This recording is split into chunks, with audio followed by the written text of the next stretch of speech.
शिव पर चढ़ी गई भस्म, शिव पर चढ़ाया गया जल, शिव पर चढ़ाई गई बेलपत्र, शिव पर चढ़ाया गया एक अक्षत, शिव पर चढ़ाया गया चंदन, अबीर, गुलाल, शिव पर चढ़ाया गया पंचामृत, शिव पर चढ़ाया गया गाय का दूध। ये सभी जो भी सामग्री हम भगवान शंकर को समर्पित करते हैं केवल शिव को समर्पित नहीं करी गई है, समर्पित करने के बहाने हमारे जैसे जीवों का जो संपूर्ण संसार सागर में ना जाने कितना झूठ, कितना कपट, कितना छल, कितनी बेईमानी, कितना पाप, कितना असत्य कहीं ना कहीं मनुष्य की देह से हो जाता है, उस देह से मुक्ति का एक बिंदु है।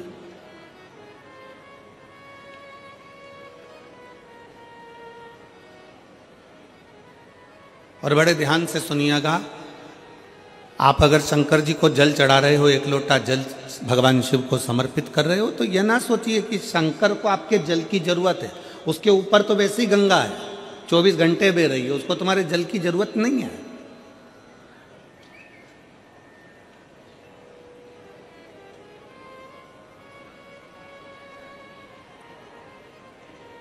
आप देवाधिदेव महादेव को अगर एक लोटा जल चढ़ा रहे हो तो यह विचार ना करिए कि शंकर को तुम्हारे जल की जरूरत है। शिव जी को अगर एक बेलपत्र चढ़ा रहे हो तो यह विचार ना करिए कि शंकर जी को तुम्हारे बेलपत्र की जरूरत है। उसके पास में जगदम्बा, जगद्धात्री, दुर्गा, भवानी माता पार्वती विराजमान है, जो स्वयं बेलपत्र का एक स्वरूप है, आद्य शक्ति है।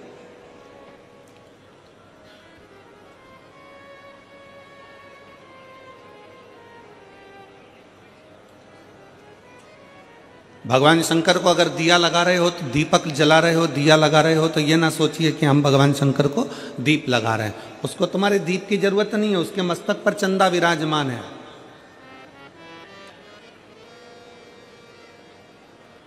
उसके मस्तक पर स्वयं चंद्रमा बैठा हुआ है।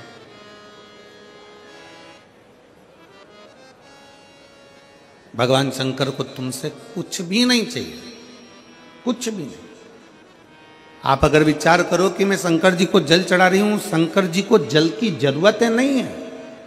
जो जल आप शंकर भगवान को चढ़ा रहे हो, शिव को तुम्हारे जल की जरूरत नहीं है। शंकर जी को जो जल चढ़ा रहे हो वो जल की जरूरत तुमको है।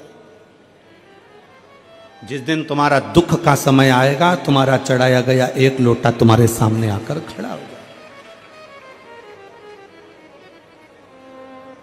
जो तुमने भगवान को दिया है, जो तुमने भगवान को प्रदान किया है, जो तुमने भगवान को दिया है। एक चरित्र आता है, स्मरण में रहे आपके।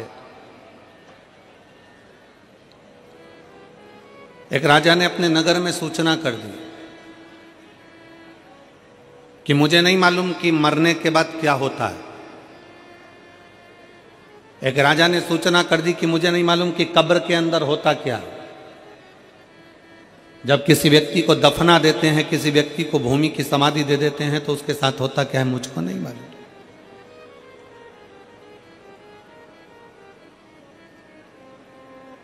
राजा ने सूचना दी, अगर मेरे राज्य का कोई व्यक्ति कब्र के अंदर सोने के बाद मुझे बता दे कि कब्र के अंदर होता क्या है, मरने के बाद होता क्या है, तो मैं उसको मुंह मांगा धन दूंगा। अब सोचने वाला विषय है कि मरे कौन, बताने के लिए, जो मर गया वो आके बताए कौन।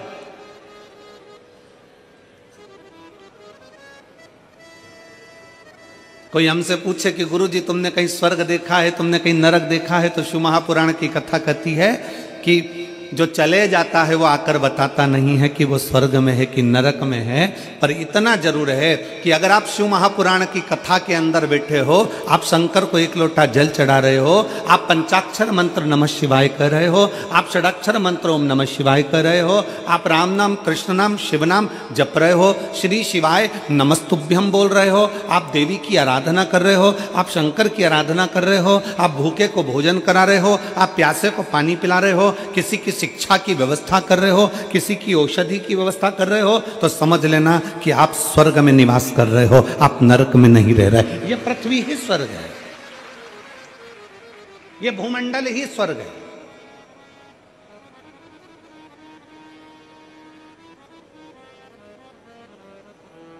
अब राजा ने सूचना कर दी कि कोई मुझे बता दे कि कब्र के अंदर होता क्या है, मरने के बाद होता क्या, कोई मुझे सूचना दे होता क्या। अब दे सूचना कोई।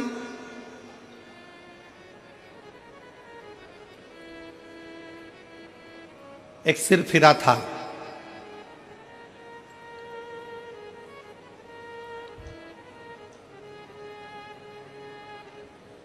बहुत कंजूस था।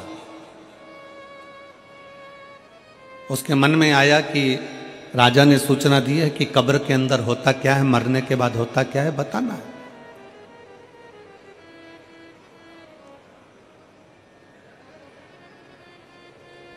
और मुंह मांगा इनाम दिया जाएगा, मुंह मांगा धन दिया जाएगा। ठीक है। उस व्यक्ति ने, कंजूस ने विचार करा कि मैं अगर अंदर कब्र में चले जाऊंगा, सो जाऊंगा, 20-25 मिनट की बात है, राजा ने तो 15 मिनट दिए हैं, मैं 20 मिनट अगर कब्र के अंदर मिट्टी में दब के सो भी जाऊंगा तो आकर बता दूंगा कि क्या होता है। ठीक है। उस व्यक्ति ने राजा के पास जाकर कह दिया कि मैं कब्र के अंदर जाने को तैयार हूं, मैं मरने को तैयार हूं, मैं बताने को तैयार। राजा ने कहा ठीक है, तैयारी करो। कब्र खोदी गई, उस व्यक्ति को लेकर आ रहे थे, पीछे उसके एक भिखारी पड़ गया। भैया थोड़ा सा दान दे दो ना, भैया तुम मरने जा रहे हो, तुम कब्र में सोने जा रहे हो, ए भैया थोड़ा सा दान दे दो ना। भिखारी कहे भैया भिक्षा दे दो ना, भैया मेरे कटोरे में कुछ डाल दो ना, भैया कुछ दे दो ना। अब वो भिखारी तो सोच रहा था कि मैं वापिस आऊंगा और सोने ही सोने की रकम मिलेगी, बस। अब ये भिखारी और वो कंजूस अलग, इसको क्या दूं।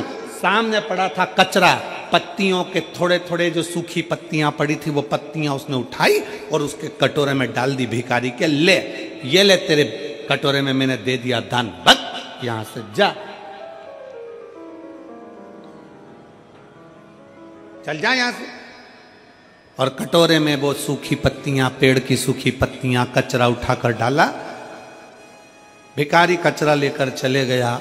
इस व्यक्ति के लिए कब्र खोदी गई, उसको अंदर सुलाया गया, उस पे मिट्टियां डाली गई, मिट्टियां डालकर पूरा की पूरा पैक करा गया। अब जितनी जितनी मिट्टी डलती जा रही थी, उतना उतना उसका मन घबराते जा रहा था कि अब तो मरना निश्चित है,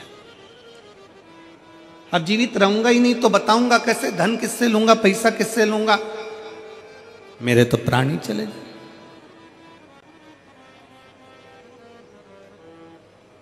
कोई बात नहीं, बस तो मैं जाऊंगा, ये पक्का। 8 से 10 मिनट निकल गए, एक सांप उस कब्र के अंदर घुसने लगा।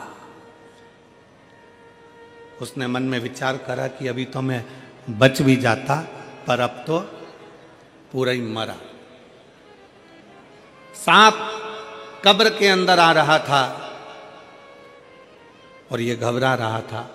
इतने में इसने क्या देखा कि उस सांप को पेड़ के सूखे पत्तों ने रोक दिया। इसने देखा उस सांप को कचरे ने रोक दिया। पेड़ के सूखे पत्तों ने, कचरों ने उस सांप को रोका। सांप अंदर आने का प्रयास करता रहा, सूखे पत्ते उसको रोकते रहे, कचरा उसको रोकता रहा, सांप अंदर नहीं आया। आखिरी में पलट कर चले गया। 20 मिनट पूरे होने के बाद इसको कब्र से निकाला, राजा के दरवाजे में लाकर खड़ा करा। राजा ने पूछा, बताओ कब्र में होता क्या है? उसने अपनी वाणी में कहा, महाराज होता बस वही है कि जीते जी जिंदगी में आप जो दान करते हो वो मरने पर भी आपके सामने आकर खड़ा हो जाता है। जीते जी आपने जो भजन किया, जीते जी आपने जो कीर्तन किया, जीते जी आपने जो मंत्र जाप करा, जीते जी आपने जो नाम जाप करा, जीते जी आप शंकर की कथा सुन रहे हो, जीते जी आप एक लोटा जल चढ़ा रहे हो। फिर निवेदन है, शंकर को तुम्हारे एक लोटा जल की जरूरत नहीं है, शंकर को तुम्हारी बेलपत्र की जरूरत नहीं है, शंकर को तुम्हारे दीपक की जरूरत नहीं है। शंकर कहते हैं कि ये सब कुछ तुमने जल चढ़ाया तुम्हारे लिए, तुमने बेलपत्र चढ़ाई तुम्हारे लिए, तुमने दीप लगाया तुम्हारे लिए, ये सब कुछ तुम्हारा। तेरा तुझको अर्पण क्या लागे मेरा प्रभु, क्या लागे मेरा। ये मेरा कुछ भी नहीं है, जो कुछ भी है सब तुम्हारा है। तुमने जो किसी को पानी पिलाया है, तुमने किसी को सत्संग कराया है, तुमने किसी को भोजन कराया है, तुमने दीप लगाया है, तुमने कहीं भगवान का नाम जाप किया है, ये सब कुछ तुम्हारा आएगा और तुम्हारे काम ही आएगा।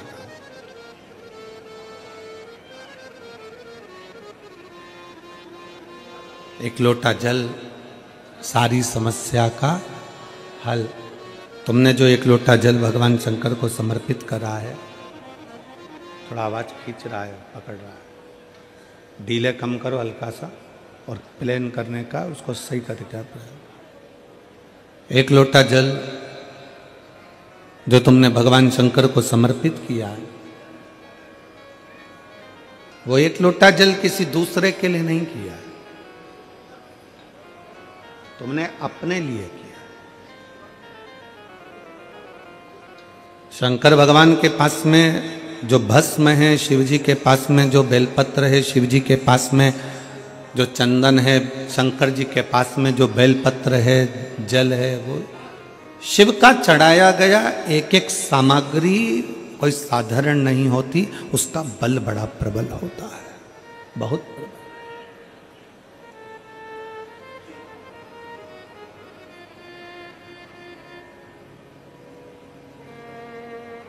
कल हमने कथा में कहा था, आप लोगों ने श्रवण किया था कि शिव जी पर जब हम जल समर्पित कर कर उसका पान करते हैं, उस जल को पीते हैं,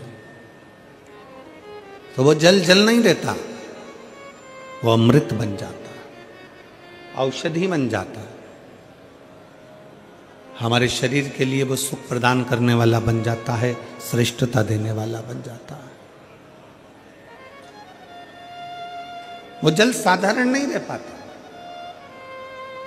एक बड़ी सुंदर सी कथा आती है कि भगवान का चढ़ा हुआ सामग्री भगवान शंकर पर या माता पार्वती पर स्पर्श करी हुई सामग्री भी करोड़ों का सुख दे जाती है।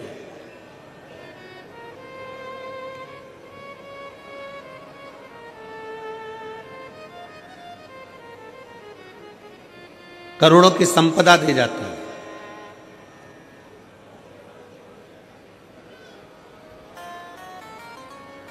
शिव योगी काशी प्रदेश में रहते हैं। काशी प्रदेश में रहते हुए शिव योगी का नियम था कि शंकर पर जो समर्पित करते हैं वो अपने तन पर धारण करें। शिव को अगर भस्म चढ़ाई है तो वो भस्म अपने तन पर धारण कर लेंगे। शंकर को अगर जल चढ़ाया गया है तो उस जल का आचमन कर लेंगे। शंकर भगवान को अगर बेलपत्र चढ़ाई गई है तो वो बेलपत्र भी अपने मस्तक पर रखकर उसका स्मरण करेंगे। शिव को अगर पुष्प चढ़ाया गया है तो वो पुष्प अपने कानों में लगा लेंगे।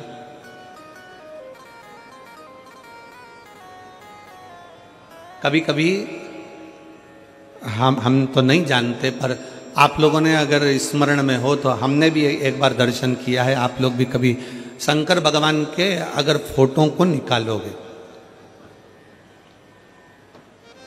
गूगल पर सर्च करना शंकर जी के फोटो निकालना, बहुत सारे, तो उन फोटो में आप पाओगे, आप उन फोटो में दर्शन करोगे कि शंकर जी के कान में एक फूल, शिव जी के कान में कनेर का पुष्प खुसा रहता है। किस किसने देखा है? किसी फोटो में आप लोगों ने दर्शन करा होगा कि शिव जी के कान में एक पुष्प यहां लगा रहता है।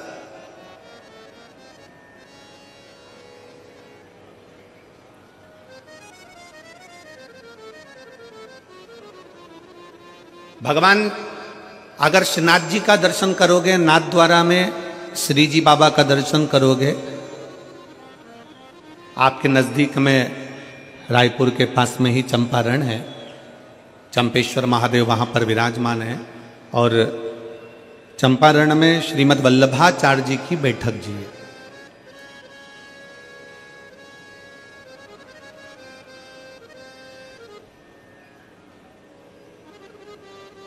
जिन्होंने पुष्टि मार्ग को प्रगटाया, ठाकुर जी के चरणों की सेवा सिखाई। और श्रीनाथ जी का अगर दर्शन करते हो, श्री जी बाबा का अगर दर्शन करते हो, गोवर्धन नाथ जी का अगर दर्शन करते हो, तुम्हारे घर में अगर श्रीनाथ जी का कोई फोटो है, गोवर्धन नाथ जी का अगर कोई फोटो है, श्री जी बाबा का अगर कोई फोटो है, तो उस फोटो में आप दर्शन करेंगे कि श्रीनाथ जी का जो हस्तकमल ऊपर है, उस हस्तकमल पर एक पुष्प रखा हुआ।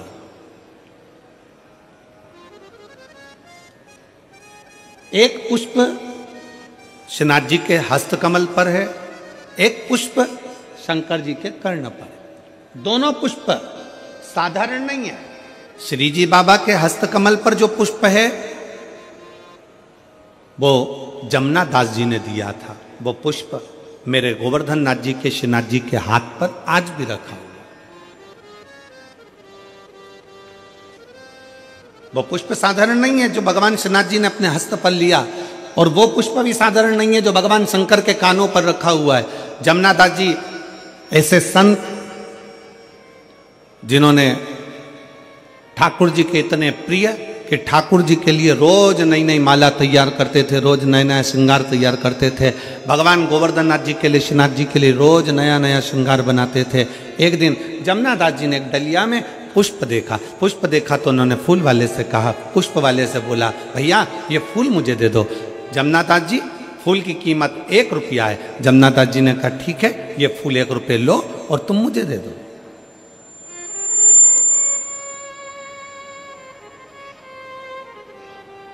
एक रुपया लीजिए और पुष्प मुझे दे दिए।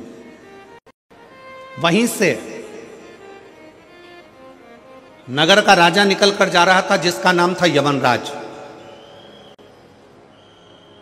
और यवनराज ने देखा कि डलिया में बड़ा सुंदर फूल है।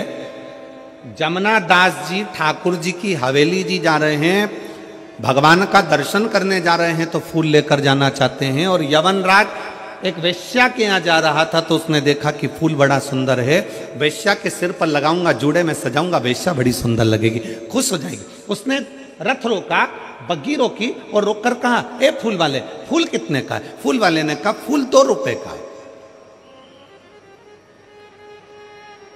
होता है पैदल मूली लेने के लिए जाओगे, पैदल टमाटर लेने के लिए जाओगे, पैदल आलू लेने के लिए जाओगे, पैदल हरी मिर्ची लेने के लिए जाओगे, पैदल गोभी लेने के लिए जाओगे तो 5-10 रुपए किलो मिल जाएगी। 2 व्हीलर से जाओगे तो उसकी कीमत थोड़ी सी बढ़ जाएगी, 4 व्हीलर से जाओगे तो उसकी कीमत दुगनी हो जाएगी। कीमत गाड़ी की है। पैदल गए 10 रुपए किलो मिल गई गोभी, 2 व्हीलर से गए 15 रुपए किलो मिल गई गोभी, 4 व्हीलर से गए 20 रुपए किलो मिल गई गोभी। जमुना दास जी 1 रुपए का फूल ले रहे थे। यवनराज ने आकर पूछा कितने का फूल है? फूल की कीमत बढ़ गई, 2 रुपए का। जमुना दास जी हाथ जोड़कर बोले यवनराज से, महाराज आप तो नगर के राजा हो, आप दूसरा फूल ले सकते हो। मैंने तो ये फूल ठाकुर जी के लिए ले लिया, अपने मन से मैंने ठाकुर जी को चढ़ा दिया, अपने मन से मैंने श्री जी बाबा को समर्पित कर दिया, अपने मन से मैंने भगवान को दे दिया, ये फूल मुझे ले लेने दो। यवनराज ने कहा जमुना दास फूल मैं लूंगा और वेश्या के जूड़े में जाएगा। जमुना दास जी ने कहा ये फूल तो मैंने अपने मन से मेरे गोवर्धन नाथ जी को, मेरे कृष्ण को, मेरे श्री जी बाबा को मैंने समर्पित कर दिया, अब तो फूल मैं ही लूंगा। यमनराज ने कहा जमुना दास समझ जा, तुम मुझसे कह रहा है कि फूल मैं लूंगा, फूल की कीमत मैं 2 रुपए देता हूं। फूल वाले ने कहा ले लो आप। जमुना दास जी ने कहा पहले तो फूल मैंने 1 रुपए में लिया था, माली कहता अब 2 रुपए का है। जमुना दास जी ने कहा फूल की कीमत 4 रुपए देता हूं, फूल मेरा है। यमनराज ने कहा फूल की कीमत 8 रुपए देता हूं। जमुना दास जी ने कहा फूल की कीमत 10 रुपए देता हूं। यमनराज ने कहा फूल की कीमत 20 रुपए देता हूं, मैं नगर का राजा हूं, फूल मैं लेकर जाऊंगा। जमुना दास जी कहते हैं फूल की कीमत में 40 रुपए देता हूं। यमनराज ने कहा फूल की कीमत 50 रुपए देता हूं। यमनराज ने कहा फूल की कीमत 100 रुपए देता हूं। यमनराज ने कहा फूल की कीमत 1000 रुपए। जमुना दास जी कहते हैं फूल की कीमत 10,000 रुपए। जमुना दास कहते हैं फूल की कीमत 10,000 रुपये, यमन राज कहते हैं फूल की कीमत 20,000 रुपये, जमुना दास जी कहते हैं फूल की कीमत 50,000 रुपये। यमन राज 1,00,000 रुपये फूल की कीमत बोलने वाले थे, पर यमन राज को लगा 1,00,000 में तो 10 बेस्या घर पे ले आऊंगा। फूल को छोड़ो, जमुना दास ने अपना मकान बेचा, अपनी जमीन बेची, 50,000 का फूल खरीद कर ठाकुर जी के चरणों में जैसे ही कृष्ण भगवान के चरणों में पहुँचे, जैसे ही ठाकुर जी के चरणों में पहुँचे और जमुना दास ने अपना फूल भगवान के चरणों में रखा, वैसे ही मेरे कृष्ण ने, मेरे गोवर्धन नाथ ने, श्री जी बाबा ने उस पुष्प को उठाकर अपने हस्त कमल पर रख लिया। आज भी जमुना दास जी का फूल श्री जी बाबा के हस्त कमल पर आज भी रहता है। आज भी आपके घर में अगर फोटो हो तो उसका दर्शन करिए, फोटो ना हो तो मोबाइल पर सर्च कर कर दर्शन करो कि श्रीनाथ जी की मूर्ति पर, श्रीनाथ जी की फोटो में, श्रीनाथ जी के स्वरूप में आज भी श्रीनाथ जी के हस्त कमल पर एक पुष्प रखा रहता है, वो जमुना दास जी का है। जमुना दास जी ने कहा, ठाकुर क्या मेरा ये पुष्प आपको पसंद नहीं आया? जमुना दास जी के शब्द सुनकर ठाकुर जी कहते हैं, जमुना दास तेरा पुष्प तो इतना पसंद आया कि मैं इसको जिंदगी भर अपने हाथ पर रखूंगा, जिंदगी भर अपने हस्त पर रखूंगा।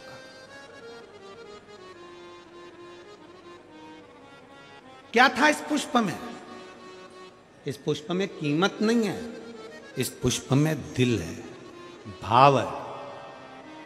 वो तो जमुना दास जी थे जो फूल की कीमत बढ़ा दी है। एक हम घर की मां कह देती है, सुन बेटा आज पंडित जी पूजन कराने आएंगे, आज शिवरात्रि है, माला लिया बाजार से। पति से कहा जाओ जरा माला लिया बाजार से। पति गए माला लेने के लिए। माला कितने की है? 50 रुपए की। इससे छोटी 30 रुपए की, इससे छोटी 10 रुपए की, यही उतार कर दे दो। भगवान के लिए लेकर आए 10 रुपए की। थोड़े दिन बाद पत्नी का करवा चौथ का व्रत आ गया। पत्नी ने कहा, सुनो मेरे लिए वो सिर में बांधने का वो गजरा और जूड़ा लेकर आना। पति गया मार्केट में फूल वाले के यहाँ, ये कितने का है? 40 रुपए का। इससे अच्छा बता 50 का, इससे अच्छा बता 150 का, इससे अच्छा बता 200 का। पत्नी के लिए लेकर आया तो अच्छे से अच्छा लाया, बच्चों के लिए लाया तो अच्छे से अच्छा लाया, और परमात्मा के लिए लाया तो सस्ते से सस्ता लाया। भगवान भी समझ जाते हैं, तेरी दृष्टि में मैं हल्का हो गया, मेरी दृष्टि में तू हल्का हो गया, मेरी दृष्टि में तू हल्का। भगवान कभी नहीं कहते कि मुझे बहुत सारा धन दो, भगवान कभी नहीं कहते कि मुझे बहुत सारी संपदा दो, भगवान कभी नहीं कहते कि मुझे ढेर सारी पूंजी दो। भगवान तो कहते हैं कि तू दिल से मुझे जो समर्पित कर रहा है वो मेरे लिए नहीं, तू तेरे लिए कर रहा है, तेरे लिए।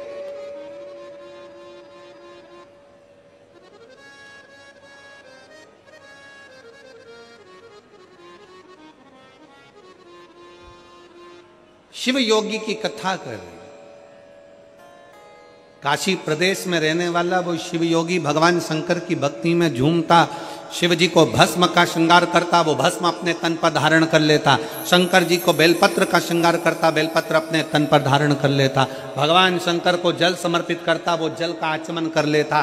शिव योगी भगवान शंकर को जो समर्पित करता वो शिव का भाव से, भगवान शंकर का औषधि भाव से अपने ऊपर धारण कर लेता। भगवान का चढ़ा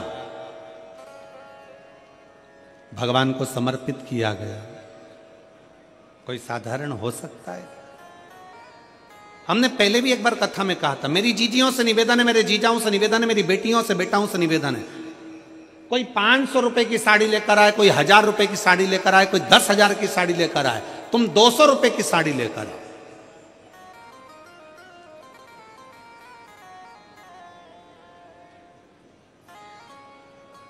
और किसी को मत बोलना कि ये साड़ी 200 रुपए की है,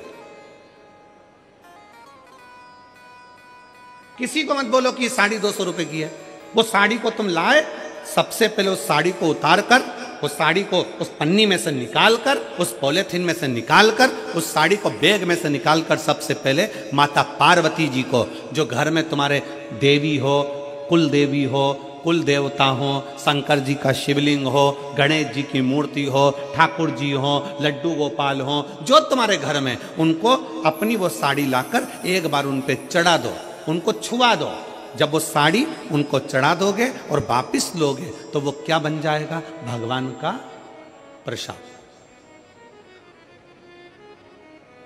अब वो साड़ी नहीं रही, अब वो प्रसाद बन गई। चलो एक बात आपसे पूछें, भंडारे में गए हो कभी? अरे जम के तो बोलो जरा। आजकल छत्तीसगढ़ वाले कम बोलते हैं क्या? जम के तो बोलो जरा। भंडारे में गए हो, सब्जी खाई है, वो सब्जी तुम घर में बनाकर खाओगे तो वैसा स्वाद आएगा क्या? नहीं। भंडारे की पूड़ी में, भंडारे की सब्जी में, भंडारे के चावल में, भंडारे के दाल में। और हम तो जजमान जी से भी कहेंगे, कमल देवांगन जी से, देवांगन जी यहां भी कथा में भंडारा चला रहे हो तो एक निवेदन है, कभी आप भी 7 दिन में एक दिन उसका प्रसाद पाकर देखना, वो शंकर का अमृतमय प्रसाद होता है, वो भंडारा प्रसाद, उसका भाव बड़ा शुद्ध होता है। कभी मौका मिले तो एक आध बार गुरु नानक देव जी के गुरुद्वारे में लंगर में जाकर देखना। कभी मौका लग जाए, एक बार गुरु नानक देव जी का कहीं गुरुद्वारा हो और उस गुरुद्वारा का लंगर का प्रसाद चख कर देखना, उस प्रसाद की महत्वता को जानोगे कि लंगर जो हम चखते हैं उसका क्या है। कभी मौका लग जाए किसी सदगुरु के दरवाजे पर जाकर उस प्रसाद को पाकर देखिए। कभी मौका लग जाए तो कुबेरेश्वर धाम पर आकर जो खिचड़ी बाबा की मिलती है उस खिचड़ी का प्रसाद पाकर देखिए। कभी मौका लग जाए तो किसी संत साधु गुरुजन तपस्वी जन साधक उपासक के यहाँ जाकर उस तप बल से पकी हुई इस प्रसाद को पाई, उसका स्वाद देखिए। साड़ी वही है, 200 रुपए की साड़ी है, किसी को मत बताओ कि 200 की है, बस उसको ले जाके भगवान को चढ़ा दो, प्रसाद बन जाए। अब वो प्रसाद बन गई तो वो कीमत वाली हो गई, वो प्रसाद बन गई तो उसमें स्वाद आ गया, वो प्रसाद बन गई तो भगवान का स्वाद हो गया। स्वाद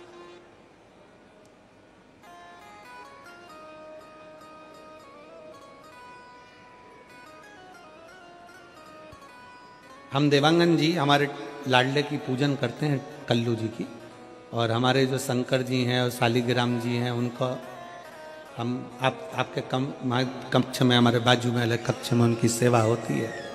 सुबह सुबह हम वहाँ पहुँच जाते हैं सेवा के लिए। तो जब भगवान को भोग लगता है और भगवान का जब स्नान आदि हो जाता है, भोलेनाथ जी का पूजन हो जाता है और भाभी जी वगैरह वो फ्रूट्स, थोड़ा सा फल और दूध वगैरह भेजती हैं, तो वो हम भोग लगाकर वापिस उसको बाहर भेजते हैं।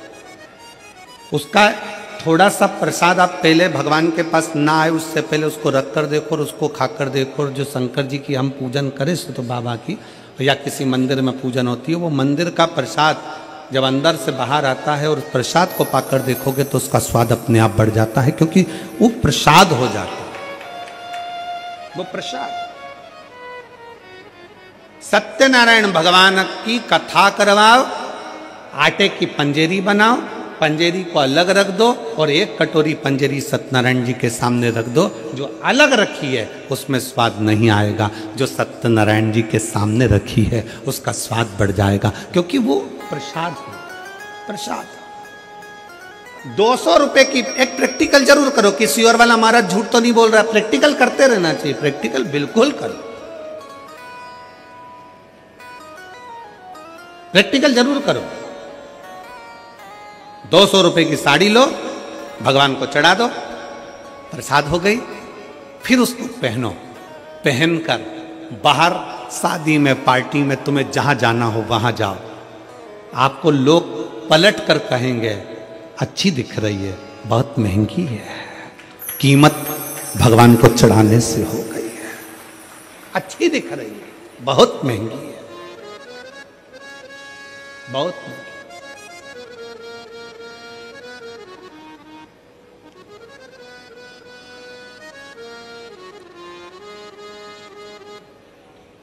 और तेरा ही दिया मैंने खाया पिया है, तेरा शुक्रिया है, तेरा शुक्रिया है। मुझे भोले बाबा ने बहुत दे दिया है, तेरा शुक्रिया है, तेरा शुक्रिया है, तेरा शुक्रिया है, तेरा शुक्रिया है।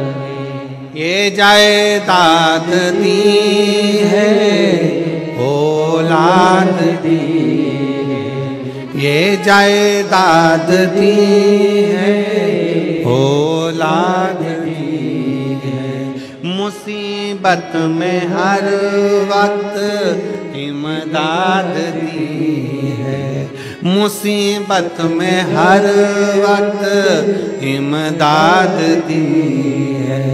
तेरा ही दिया मैंने खाया पिया है, तेरा शुक्रिया है, तेरा शुक्रिया है। मुझे भोले बाबा ने बहुत दे दिया है, तेरा शुक्रिया है, तेरा शुक्रिया है।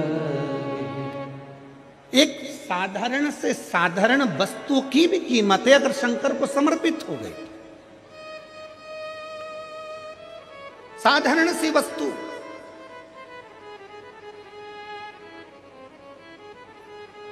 सीता जी ने जब हनुमान जी ने माता जानकी जी को राम जी की मुद्रिका दी, तब सीता जी ने हनुमान जी को क्या दिया था? जम के बोलो, क्या देकर भेजा था? अरे बोलो तो, क्या देकर भेजा? हनुमान जी ने तो माता जानकी जी को मुद्रिका दी थी, अंगूठी दी थी। सीता जी ने क्या देकर भेजा था? अपनी चूड़ामणि। क्या देकर भेजा था? जम के बोलो जरा। अपने बालों की चूड़ामणि माता जानकी जी ने हनुमान जी को देकर भेजा। क्या थी चूड़ामणि? कहां से आई थी चूड़ामणि? वो चूड़ामणि इतनी विशेष क्या थी जो चूड़ामणि सीता जी ने हनुमान जी को दे दी?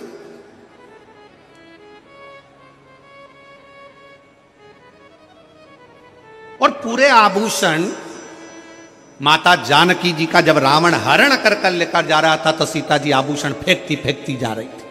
रामचरितमानस में लिखा है, जानकी जी आभूषण फेंकती फेंकती जा रही हैं।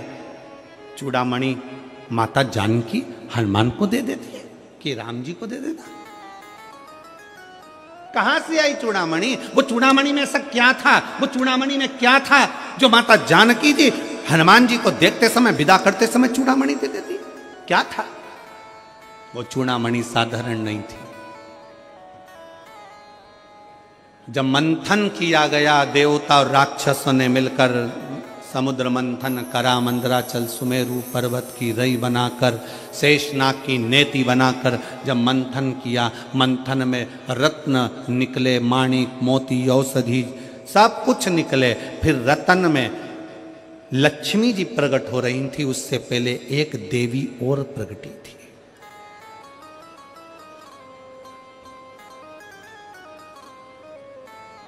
उस मंथन में एक देवी और प्रकटी थी। लक्ष्मी जी के प्रकट होने से पहले एक देवी और प्रकटी थी जिसका नाम था रत्नाकर नंदनी। सब बोलो उसका नाम। क्या नाम है उसका? रत्नाकर नंदनी।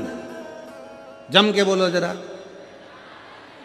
लक्ष्मी जी के प्रकट होने से पहले मंथन में एक देवी और प्रकटी थी जिसका नाम था रत्नाकर नंदनी।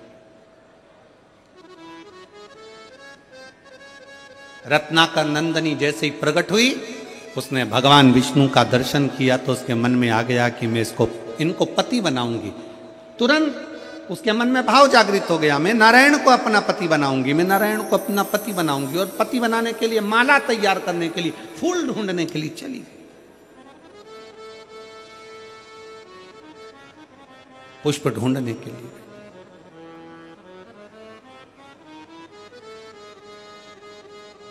और रत्नाकर नंदनी जब फूल ढूंढने के लिए गई, इतनी देर में मंथन में प्रकट हो गई माता महालक्ष्मी।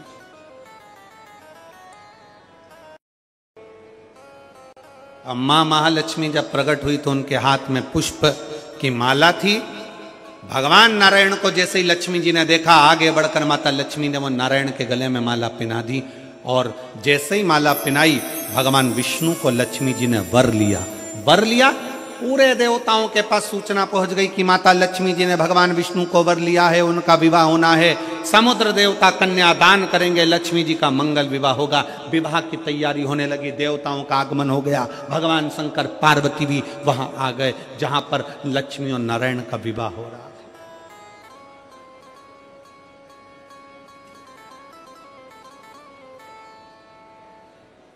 पहुंच गए।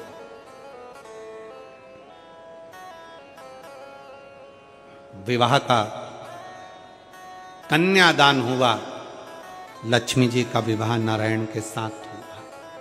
इतनी देर में रत्नाकर नंदनी आ गई, माला बनाकर, माला लेकर, पुष्प लेकर। स्वामी भगवान विष्णु को देखा तो भगवान विष्णु के पास में तो लक्ष्मी खड़ी थी। दोनों की वरमाला हो चुकी थी, भावर हो चुकी थी, दोनों का विवाह हो चुका था। रत्नाकर नंदनी की आंख में से जल बहने लगा, नैनों से जल बह रहा था। भगवान नारायण ने बुलाया, हे रत्नाकर नंदनी इधर आओ। रत्नाकर नंदनी आई। प्रभु मैं आपको वरना चाहती थी, मैं आपको अपना बनाना चाहती थी। भगवान कहते हैं, रत्नाकर नंदनी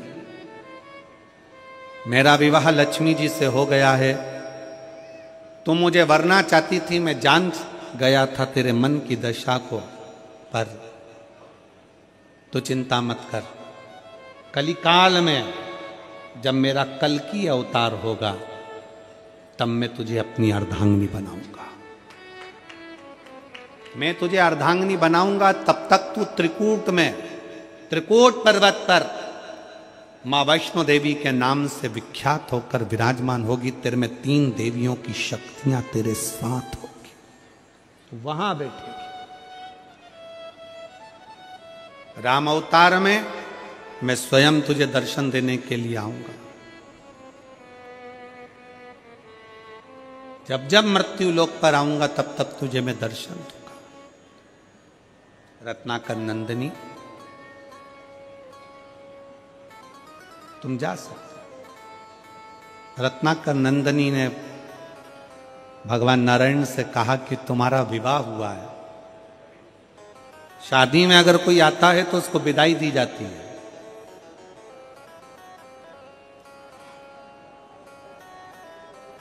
शिव महापुराण की कथा में अगर कोई आता है तो उसको जजमान विदाई नहीं देता। शिव महापुराण की कथा में अगर कोई आता है तो भगवान शंकर उसको आखिरी दिन विदाई देकर भेजते हैं। इसीलिए शिव महापुराण का 6ठा दिन शिवरात्रि मानी जाती है और 7वें दिन विदाई मानी जाती है। तो भगवान शंकर उसकी झोली में खुशियां देकर भेजते हैं।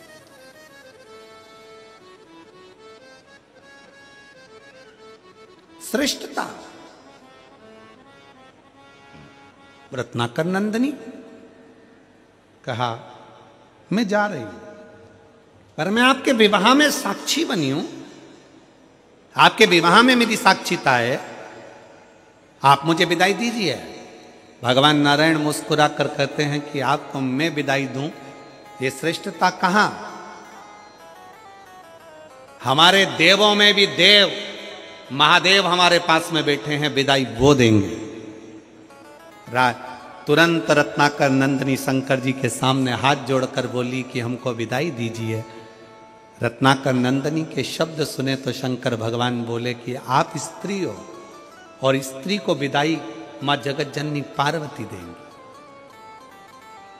पार्वती जी ने शंकर जी को देखा और देखकर मुस्कुरा कर कहा कि मैं क्या दूं इसको? मेरे पास तो फूल के जेवर हैं, मेरे पास कोई गोल्ड नहीं, हीरा नहीं, चांदी नहीं, सोना नहीं।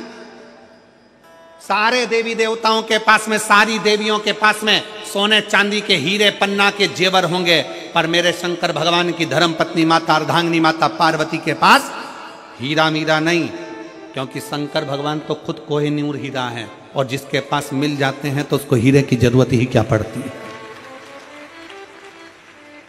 मेरे पास तो खुद कोहिनूर हीरा मेरा शिव है।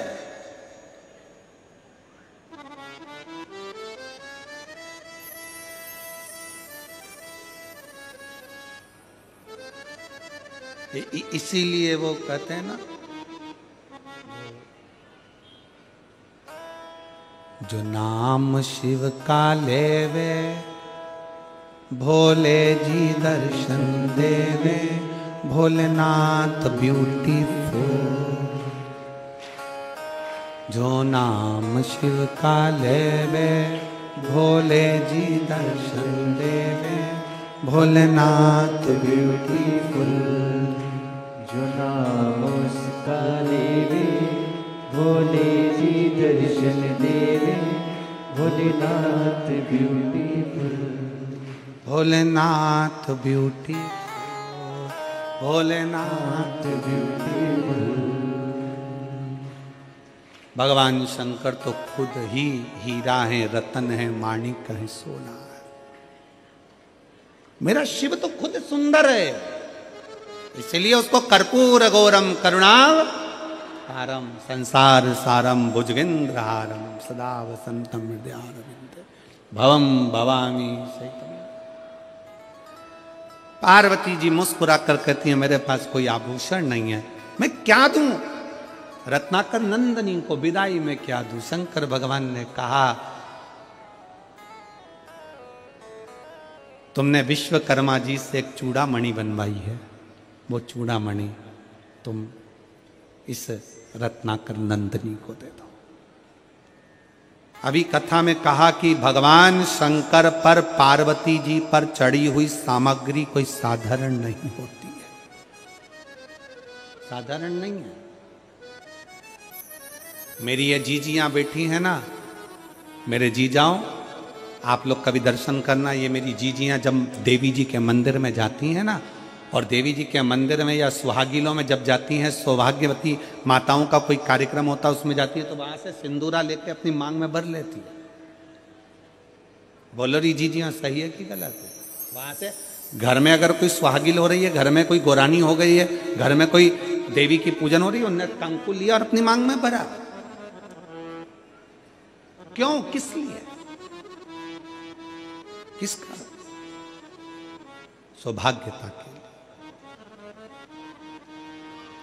पार्वती, जो चूड़ामणि तुमने विश्वकर्मा जी से बनवाई थी अपने केशों में लगाने के लिए, जब सोने का महल बनवाया था और सोने के महल के साथ में एक चूड़ामणि तुमने बनवाई थी, और वो महल तो चले गया था जो विश्वकर्मा जी को मिल गया, पर वो चूड़ामणि तुम्हारे पास है, दे दो। पार्वती जी मुस्कुरा कर कहती हैं, स्वामी, बालों से चूड़ामणि निकाली और दे दी रत्नाकर नंदनी को। रत्नाकर नंदनी से पार्वती जी ने कहा, सुनो रत्नाकर नंदनी, ये वो चूड़ामणि है जो मेरे स्वामी से कहकर मैंने बनवाई थी, और मेरे स्वामी ने मुझे वर दिया था कि ये चूड़ामणि जिस स्त्री के जूड़े में रहेगी, और वो स्त्री जिस नगर में रहेगी, ये चूड़ामणि जिस स्त्री के जुड़े में रहेगी और वो चूड़ामणि जिस नगर में रहेगी, वहां का राजा कभी हार नहीं सकता, उसे कोई मार नहीं सकता। वहां का राजा कभी हार नहीं सकता और उसे कोई मार नहीं सकता।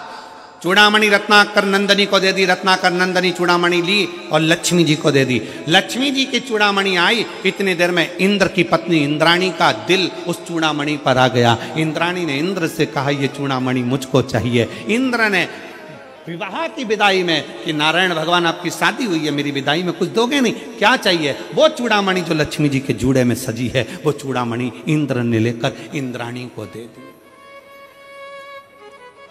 अब इंद्राणी के जूड़े में वो चूड़ामणि थी।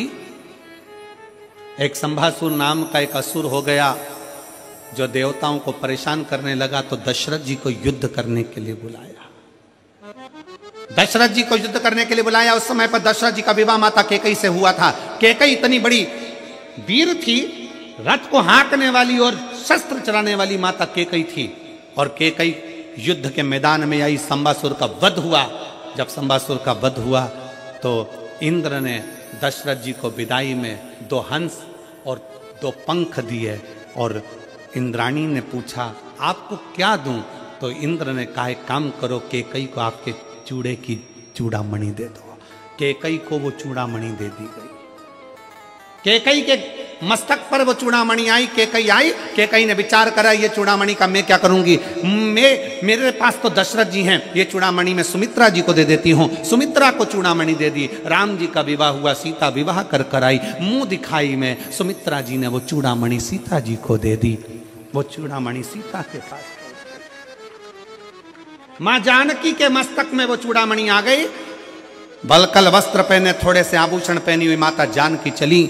वन में जाने पर जब उनके वस्त्र, उनके आभूषणों को फेंका गया, चूड़ामणि उनके मस्तक पर रह गई। लंका में चली गई। हरण होकर जब लंका में पहुंची, हनुमान जी मुद्रिका लेकर आए, तब सीता जी को ध्यान आया कि ये वो चूड़ामणि है जो दशरथ जी ने कहा था, सुमित्रा जी ने कही थी, ये चूड़ामणि जिसके जूड़े में रहेगी और वो जूड़े में लगी हुई स्त्री जिस नगर में रहेगी, वहां का राजा कभी मर नहीं सकता और वहां का राजा कभी हार नहीं सकता। अगर ये चूड़ामणि लंका में रह गई तो मेरे राम इस रावण को नहीं मार सकते। इसलिए हनुमान जी के आते से सबसे पहला काम करा, चूड़ामणि को लेकर भेज दिया। फिर लंकापति मरा है, फिर लंकापति। अब जरा विचार करिएगा, शंकर जी की अर्धांगिनी माता पार्वती शिव और शक्ति दोनों पर चढ़ी हुई एक वस्तु, जरासी बेलपत्र शंकर जी पे चढ़ी हुई खा लेते हैं, औषधि मुक्त हो जाते हैं। जरासा चढ़ा हुआ जल हम पी लेते हैं, औषधि के रूप में लेकर हम रोग मुक्त हो जाते हैं। केवल बाल में लगी हुई चूड़ामणि भी, माता पार्वती के मस्तक की वो चूड़ामणि भी इतना फल दे जाती है कि नगर के राजा को बचा लेती है। नगर के राजा क्या करती है शिव महापुराण की कथा। शिव महापुराण की कथा क्या करती है। अभी हम आ रहे थे तो रास्ते में हमने देखा कि बहुत सारी दुकानें यहाँ पर रायपुर के इन रस्तों में लगी हुई थी।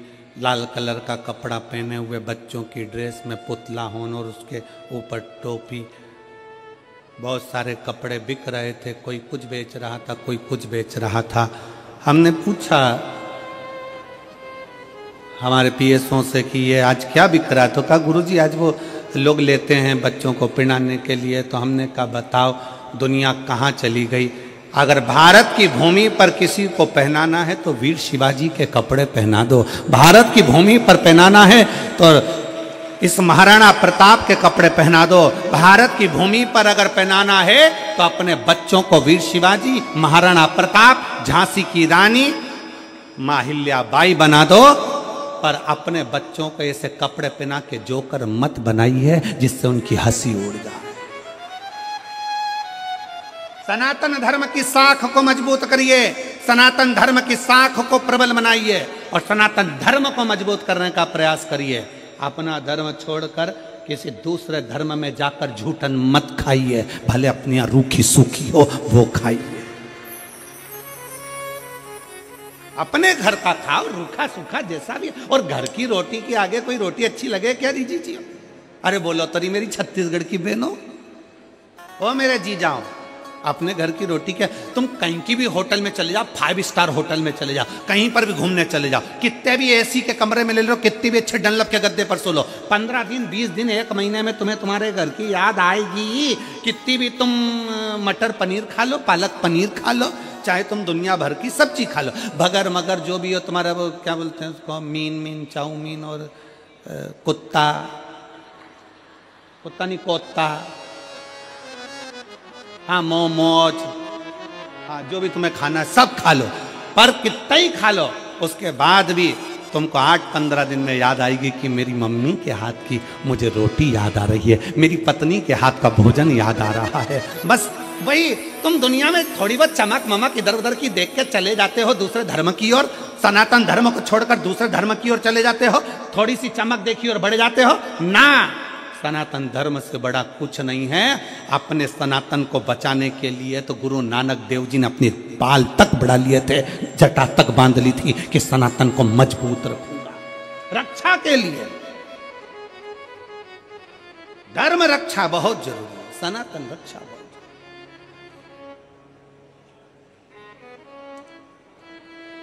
कहां भटक रहे हो?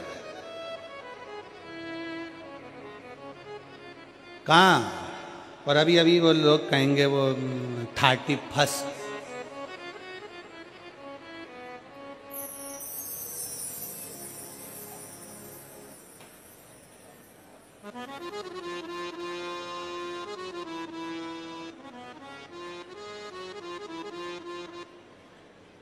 वो कहेंगे लोग वाग हैप्पी न्यू ईयर।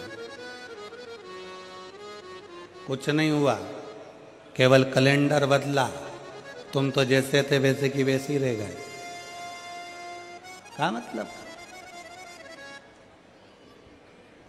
जब बसंत बदले, मेरे भारत की भूमि की हरियाली बदले, जब आपके चेहरे की रौनक बदले और आपका दिल प्रफुल्लित हो, वो चैत्र का महीना, तब मालूम पड़ता है कि नया वर्ष आया है।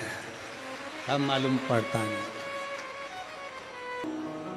अपने मन के भाव बड़े आनंद के साथ बाबा से प्रार्थना करेंगे, दिल से निवेदन करेंगे। जहां जगह मिले वहां बैठकर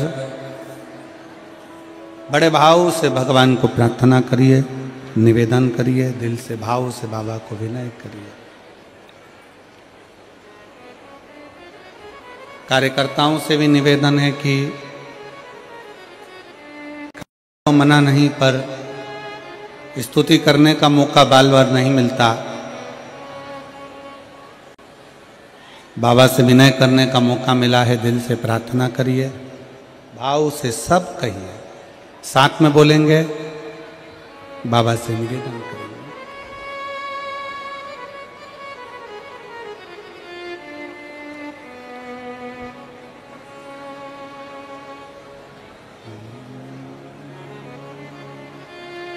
श्री शिवाय नमस्तुभ्यं। श्री शिवाय नमस्तुभ्यं। श्री शिवाय नमस्तुभ्यं। श्री शिवाय नमस्तुभ्यं। श्री शिवाय नमस्तुभ्यं। भोला सब दुख काटो मारा, ओ भोला सब दुख काटो मारा। शिव शंकर जपो तेरी माला, भोले बाबा जपो तेरी माला। भोला सब दुख काटो मारा, ओ भोला सब दुख काटो मारा। वेश है मंगल मंगलकारी, वेश है मंगल मंगलकारी। शमशान वासी हमारा, शमशान वासी हमारा। ओ भोला सब दुख काटो मारा, ओ भोला सब दुख काटो मारा।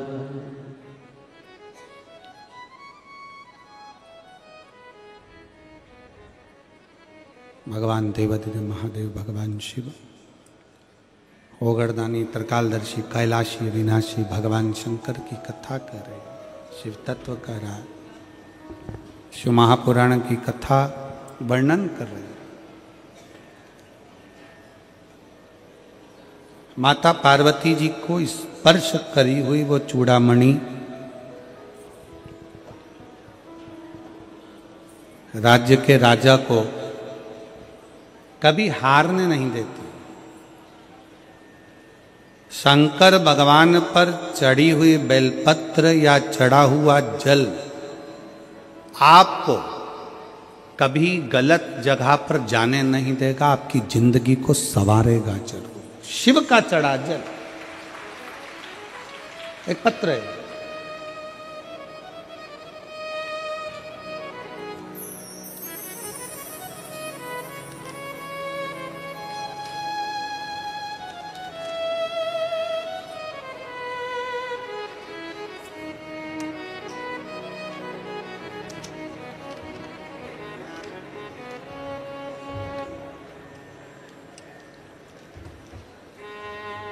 मेरा नाम ललिता साहू है। मेरी बेटी का नाम मोनिका साहू है। मैं बोरसी दुर्ग छत्तीसगढ़ की निवासी हूँ। कहीं बैठी हों तो हाथ हिला सकती हैं, कहीं बैठी हों तो हाथ हिला सकती हैं।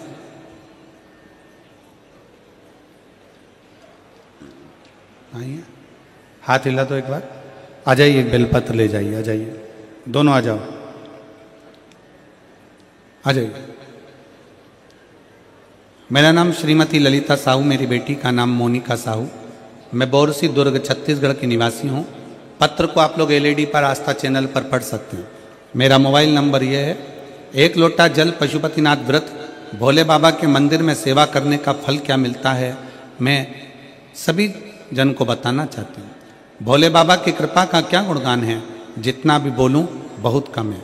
मेरी बेटी सिविल सेवा परीक्षा की तैयारी वर्ष 2019 से कर रही थी।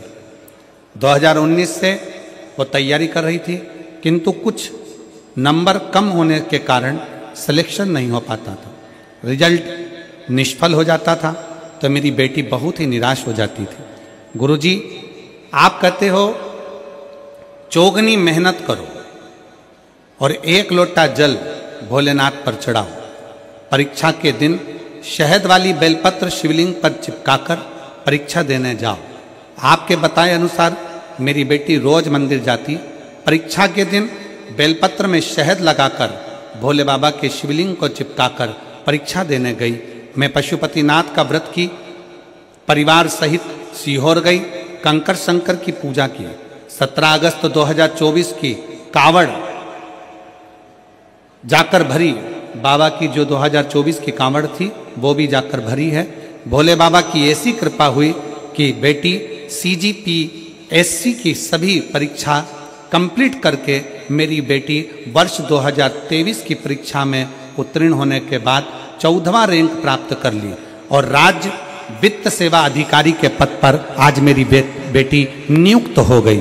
मैं बाबा को यहाँ धन्यवाद देने के लिए आई हूँ। कहीं बैठे हैं तो आकर आप बेलपत्र ले सकते। अगला पत्र है। मेरा नाम विनोद सेन, पिताश्री देवलाल सेन। कहीं बैठे हों, ग्राम पंचायत नवगांव, पोस्ट रोंधा, तहसील धमधा, जिला दुर्ग, छत्तीसगढ़ का निवासी हूँ। मेरा मोबाइल नंबर ये है। कहीं बैठे हों, विनोद सेन, पिताश्री देवलाल सेन, ग्राम आप ही हैं। आ जाइए, एक बेलपत्र ले जाओ बेटा। हाथ हिलाओ एक बार, वापिस आ जाओ। मेरा नाम विनोद सेन, पिताश्री देवलाल सेन, ग्राम पंचायत नवगांव, पोस्ट रोंदा, तहसील धमधा, जिला दुर्ग, छत्तीसगढ़ का निवासी हूँ। मेरा मोबाइल नंबर ये है। एक लोटे जल का मैं क्या महत्व बताऊं गुरुजी। 2022 से आपकी कथा टीवी पर आपकी कथा सुन रहा हूँ गुरुजी। 22 वर्ष मेरा उम्र है। 2023 में मैंने अपना ग्रेजुएशन पूर्ण किया और 2023 में ही मैंने एक सरकारी नौकरी के लिए परीक्षा दिया। उससे पहले मैंने कोई कोचिंग या तैयारी नहीं किया था। मैं बहुत कम उम्र में से शिवजी की भक्ति में लगा हूँ।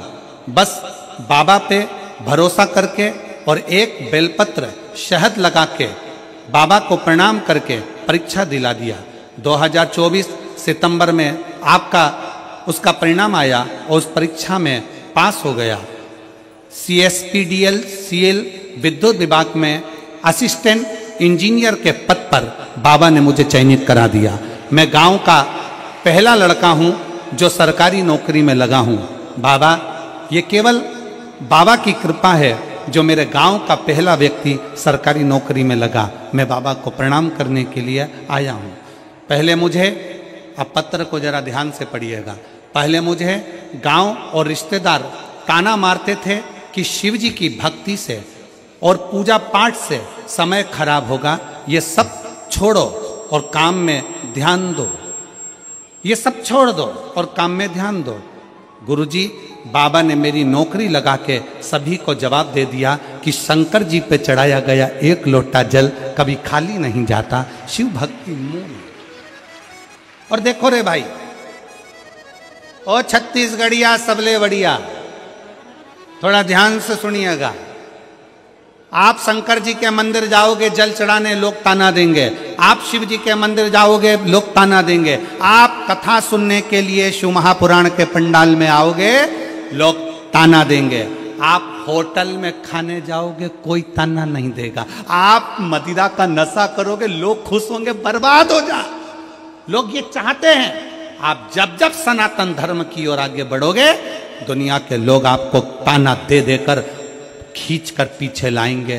पर आपका फर्ज है कि शंकर जी का चरण नहीं छोड़ना, शिव महापुराण मत छोड़ना, वो आपको नहीं छोड़ेगी, आगे बढ़ाती रह जाए, आगे बढ़ाती ले जाए। इस बेटे ने लिखा, पहले मुझे गांव और रिश्तेदार ताना मारते थे कि शिव जी के मंदिर में हो, क्यों झाड़ू लगाना, क्यों पोछा लगाना, क्यों पूजन करना, क्या होगा। कई ऐसे राजनेता पड़े हैं जो 24 घंटे माइक पर भी सभा करने जाते हैं तो यही कहते हैं मंदिर जाने से कुछ नहीं मिलेगा। उनका तो मन है तुम्हें चर्च भेज दे, मंदिर को छुड़वा के। ऐसे भी राजनेता पड़े हो जो तुमको मंदिर से छुड़वा कर दूसरी जगह भेजने को तैयार बैठे। पर तुम अपने भीतर वो विश्वास पैदा करो, अपने भीतर वो बल पैदा करो कि हम शंकर का भजन करते हैं और शिव मेरा हाथ पकड़कर पार जरूर करेगा, वो छोड़ नहीं सकता है, वो मुझे छोड़ नहीं सकता। अब ये 2 पत्र तो पढ़े, एक पत्र और देखिए, एक पत्र और ध्यान।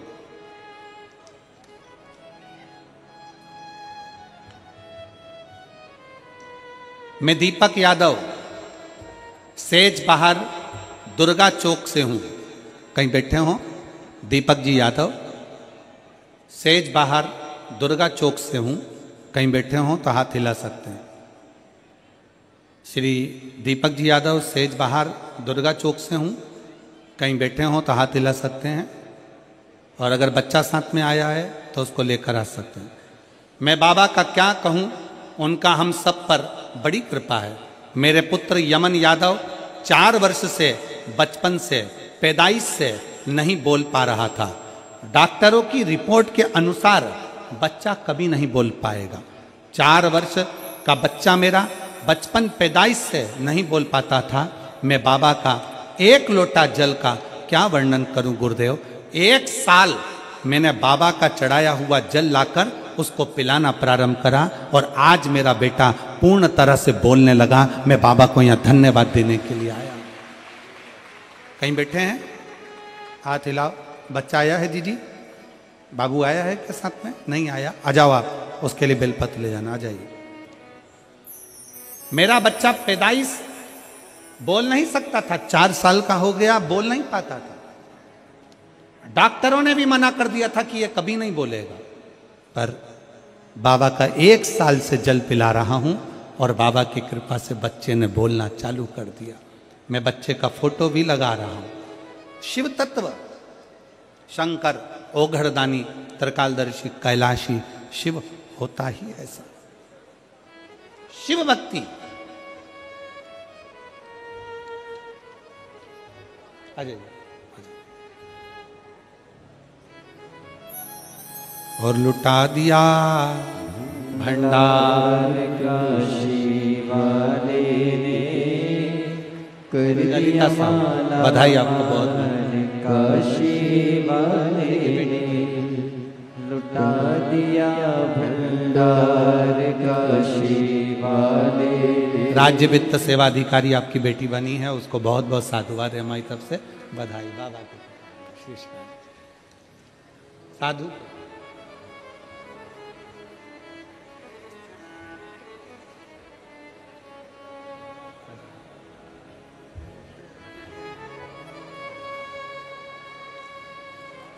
विनोद सेन, पिता श्री देवलाल सेन, अपने गांव का पहला लड़का है जो सरकारी नौकरी में लगा है। एक बार जोरदार ताली बजाकर स्वागत करें।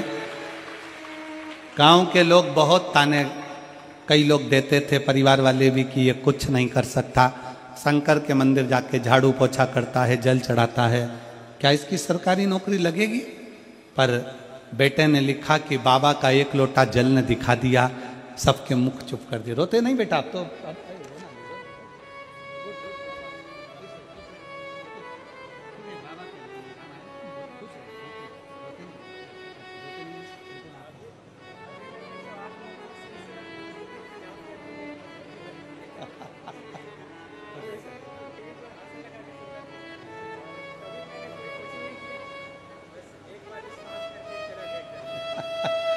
बेटा कह रहा है कभी मैंने कोचिंग नहीं करी, आपको गुरु मानकर श्री शिवाय नमस्तुभ्यम बोल पढ़ता रहा।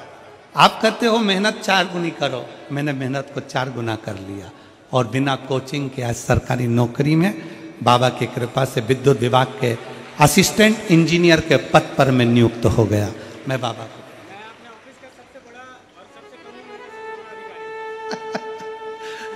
इसके ऑफिस का ये सबसे कम उम्र का सबसे बड़ा अधिकारी है। एक बार जोरदार ताली बजा। बहुत बहुत एक माता पिता के लिए, एक मम्मी पापा को देना, ठीक है? शंभू शंभू खुश रहो, शिव बधाई आपको।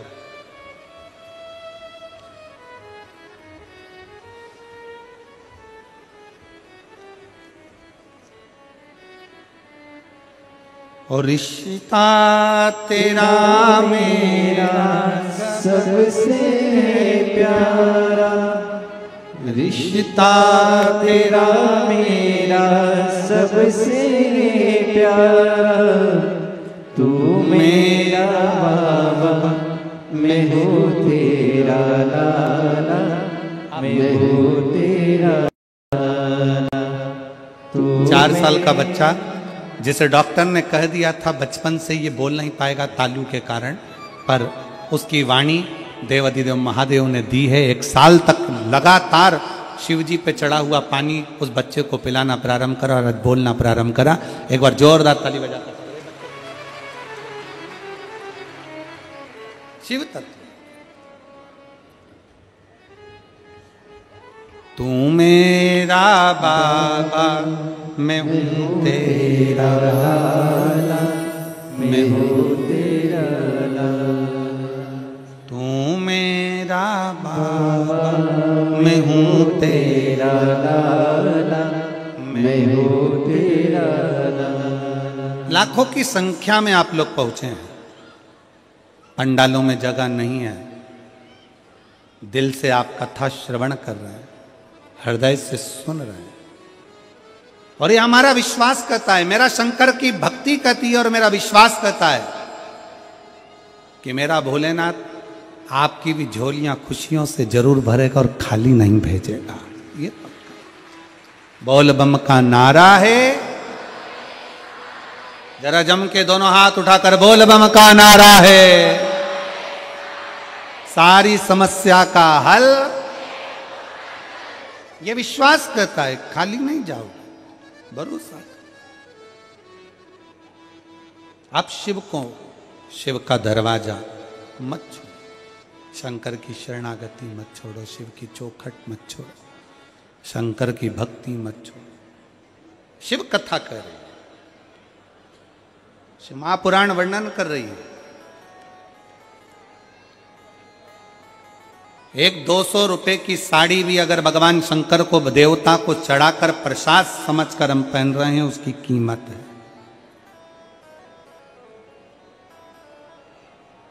शिवयोगी काशी प्रदेश में रहने वाले एक सन्यासी, एक तपस्वी, एक साधक शंकर को चढ़ी हुई भस्म अपने तन पर धारण कर शंकर की चढ़ी हुई भस्म को अपने तन पर लगा ले।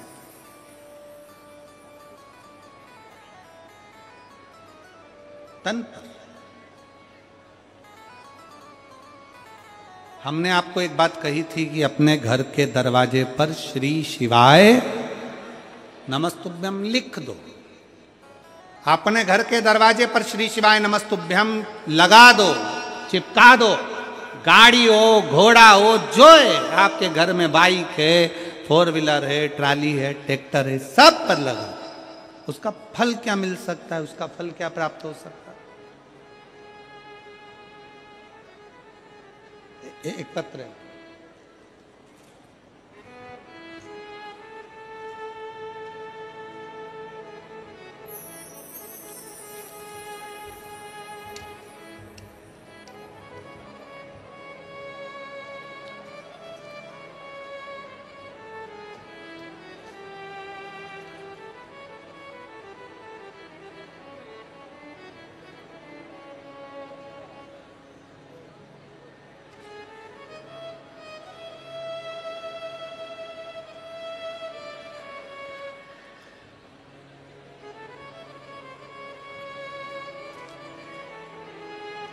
हनुमान सिम्बा पांडे, प्रोफेसर कॉलोनी, रायपुर, छत्तीसगढ़ से हैं। कहीं बैठी हों तो हाथ हिला सकती हैं। आप ही हैं? श्री शिवाय नमस्तुभ्यम। आ जाओ, एक बेलपत्र ले जाना चाहिए। भोलेनाथ पर जल चढ़ाने का मैं क्या वर्णन करूं गुरुदेव।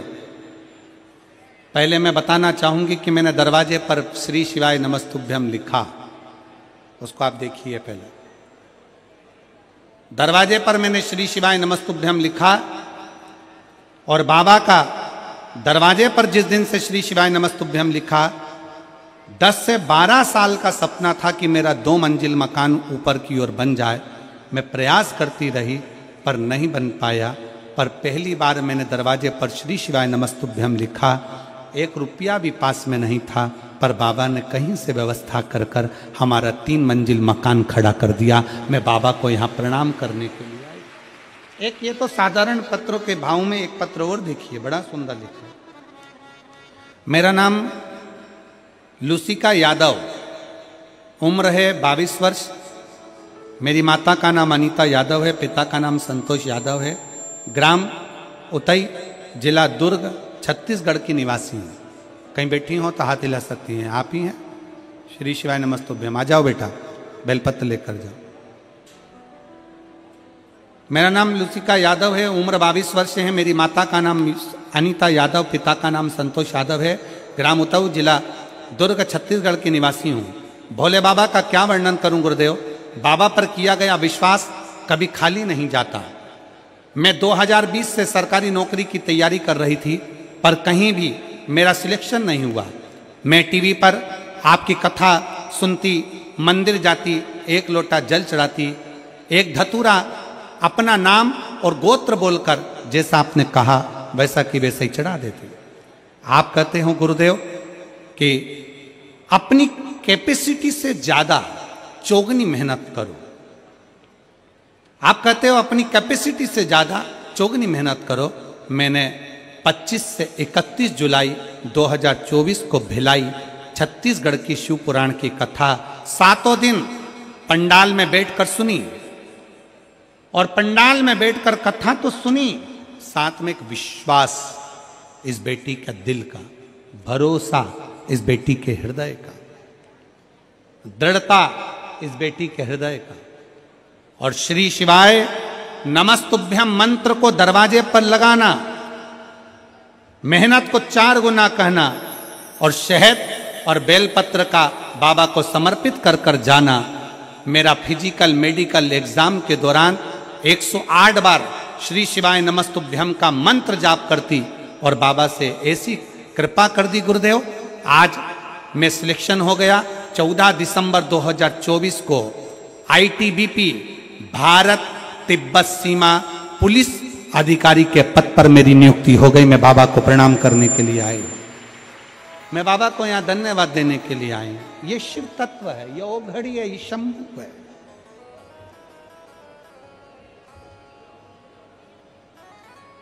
आप लोग कथा श्रवण करने के लिए बैठते हो, लोग कहते हैं गुरुजी क्या मिलता है? हम कहते हैं 7 दिन की कथा श्रवण कर रहे हो, कथा चालू हो उसके पहले आकर बैठो और कथा विराम हो, आरती हो, कर्पूर गौरम हो, जैसे ही आरती पूर्ण हो तब तक आप कथा का रसतत्व अपना आसन लगाकर अपनी व्यवस्था से बैठकर शिव को अपने दिल की बात कहकर आप जब यहाँ से जाते हो तो मेरा भोलेनाथ अकेला नहीं भेजता, मेरा शंकर आपके पीछे स्वयं चलकर वर देने के लिए आता है, स्वयं।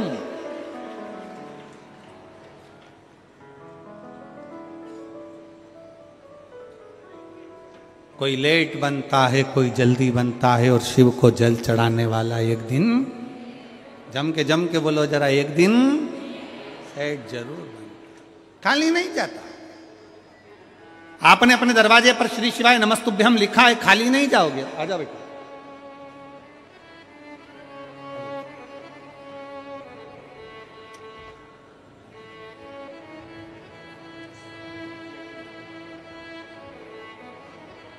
लूसी का याद है। बधाई बाबू, आपको बहुत बहुत बधाई, खुश रहो, बहुत अच्छा नाम है।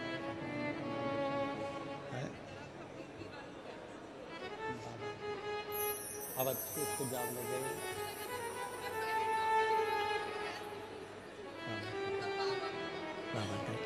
बेटी कह रही है मैं एक बार हिम्मत हार गई थी और प्राइवेट जॉब की तैयारी करने लगी थी, पर कथा सुनी, सोचा एक बार पंडाल में जाकर बैठती हूँ, सुना है कि पंडाल में मुराद पूर्ण होती है।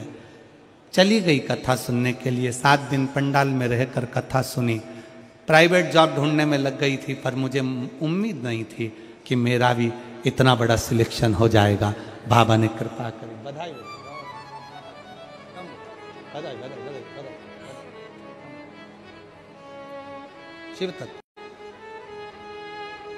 और खाली ना जाता कोई, सब बोलिए, दर से तुम्हारे खाली ना जाता कोई, दर से तुम्हारे मैं भी खड़ी हूँ नन्ही बाहें फैलाए, अपने हृदय लगा लो गिरा जा रहा हूँ, उठा लो भोले अपने दर से, अब तो ना टालो, गिरी जा रही हो, उठा लो भरोसा शिव पर।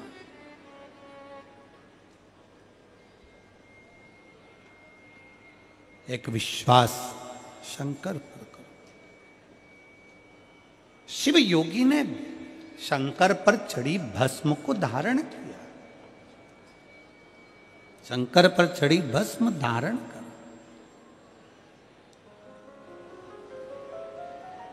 जब व्यक्ति तप करता है ना, जब व्यक्ति साधना करता है ना, आराधना में डूबता है, तो उसका तेज बल बढ़ता है। हाँ जी,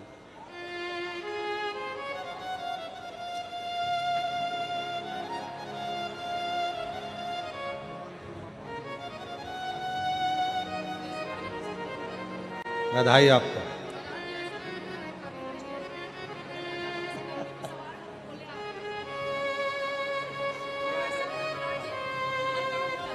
शिव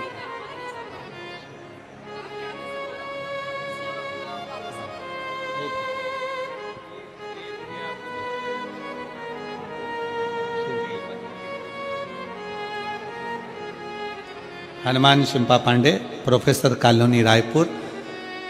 दीदी कह रही हैं कि श्री शिवाय नमस्तुभ्यम जब से दरवाजे पर लिखा है तब से बाबा ने खाली नहीं छोड़ा, उन्नति की ओर बढ़ाते ही चले जा रहा है, बढ़ा रहा है। शिव तत्व है,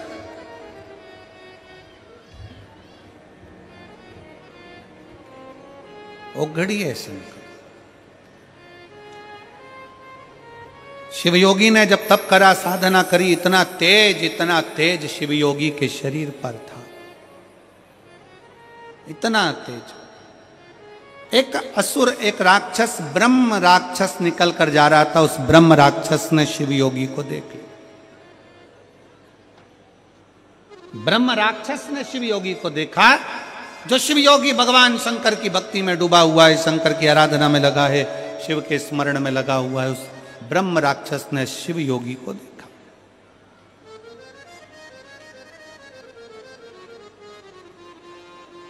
और शिवयोगी को देखकर ब्रह्म राक्षस उसको खाने के लिए उसके पास में गया,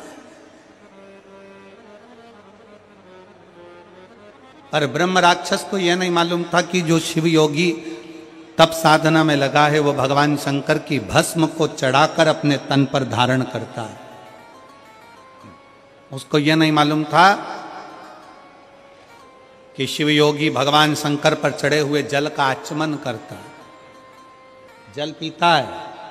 उसको यह नहीं मालूम था कि शिवयोगी भगवान शंकर पर चढ़ी हुई बेलपत्र का पान कर कर मस्तक का उसका स्पर्श करता है।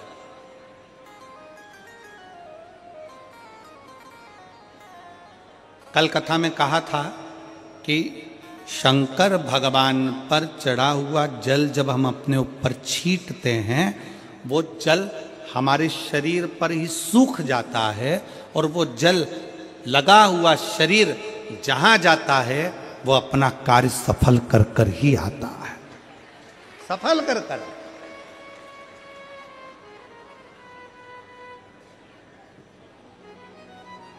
शिव महापुराण में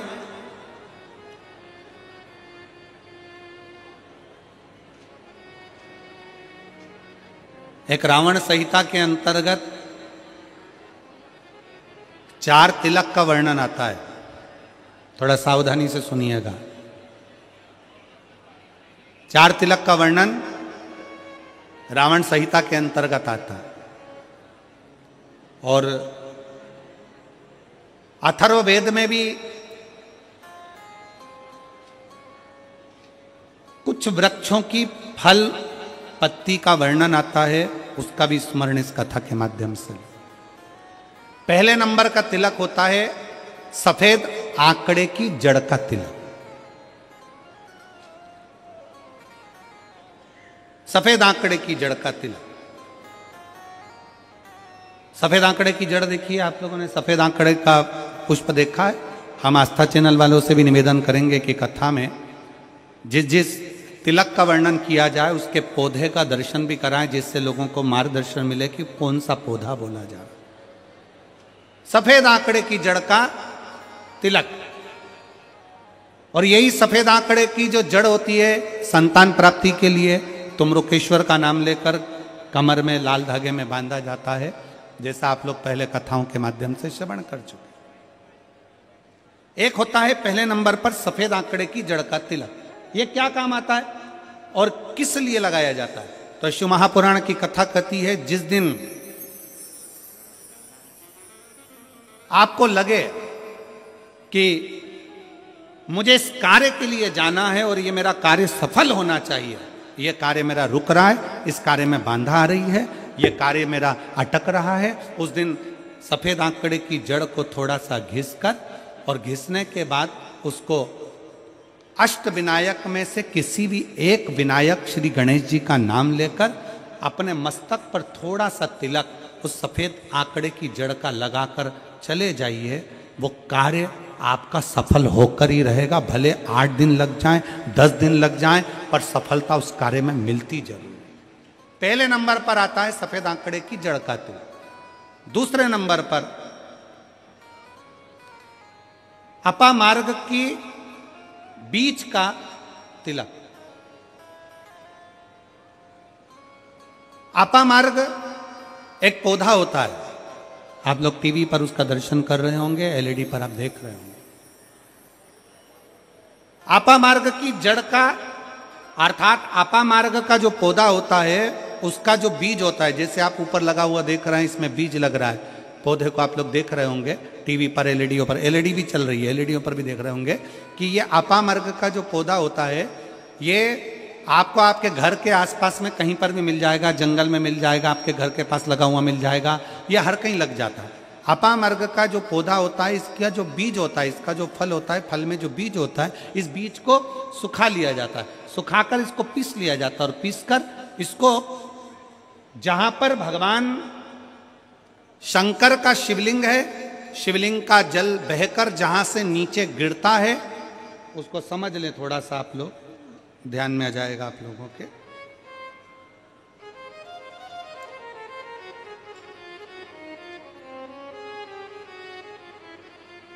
इधर देखिए, शिवलिंग की ओर ध्यान देंगे।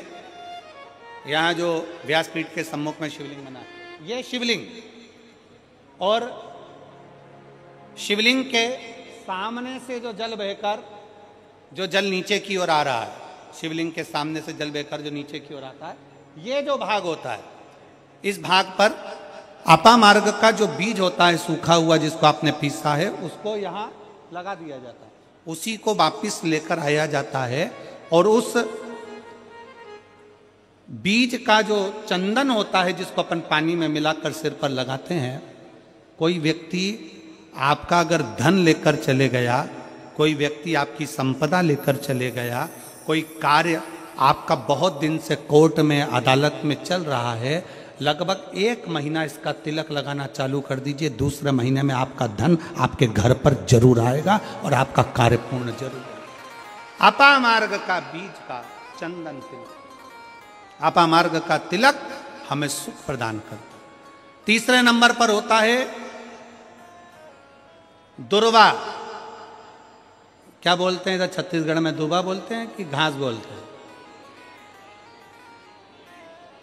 जो गणेश जी को चढ़ाते हैं, दुर्वा, दुर्बी, ठीक है, टीवी पर आप लोग देख रहे हैं, दर्शन कर रहे होंगे। दुर्वा, दुर्बी, जिसको छत्तीसगढ़ में दुर्बी कहते हैं, दुर्वा कहते हैं, जो गणेश जी को चढ़ता है, दुर्वा।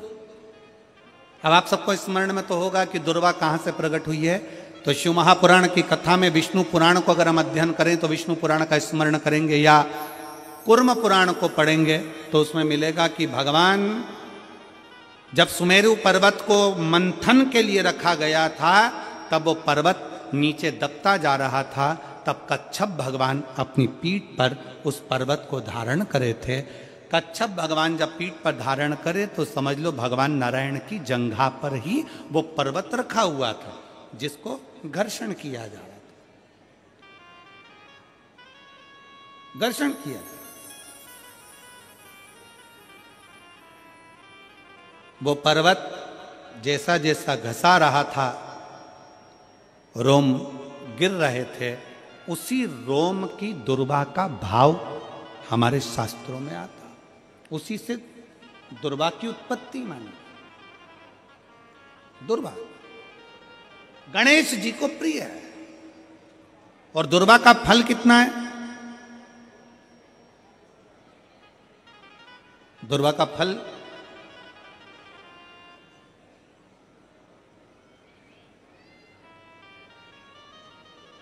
जब एक असुर ने उत्पात मचाया और गणेश जी के पास सूचना गई, तो गणेश जी ने उस असुर को निगल लिया था।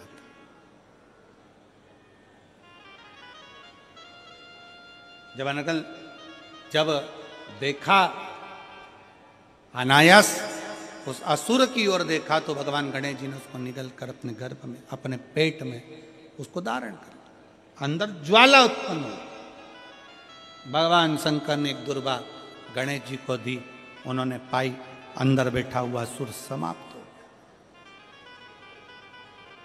पाप कर्म हो, बेकार कर्म हो, गलत कर्म हो, असत्यता हो, या कई हमारे हाथों से हमारे द्वारा कोई पाप कर्म यदि हो जाता है, वैसे तो संपूर्ण विश्व में शिव महापुराण की कथा कहती है 4 स्थान पर प्रत्येक व्यक्ति से पाप होता है। पहला, झाड़ू लगाते समय छोटे छोटे जीव मर जाते हैं जिसका पाप माथे चढ़ जाता है। दूसरा, अग्नि जलाते समय छोटे छोटे पतंगे जल जाते हैं जिसका पाप मस्तक पर चढ़ जाता है। तीसरा, जल में कपड़े धोते समय, स्नान करते समय छोटे छोटे जीव मर जाते हैं जिसका पाप माथे चढ़ जाता है। चौथे नंबर का, चलकर जाते समय अपने पांव के नीचे, चप्पल के नीचे छोटे छोटे जीव मर जाते हैं जिसका पाप माथे चढ़ जाता है। शिव महापुराण की कथा कहती है एक दुर्वा शंकर जी को, एक दुर्वा गणेश जी को जब हम समर्पित करते हैं तो हमारे मस्तक का सारा पाप अपने आप समाप्त हो जाता है। दुर्वा में इतना तेज होता दुर्वा। और शिव पुराण कह रही है तीसरे नंबर का तिलक है दुर्वा का। दुर्वा का तिलक,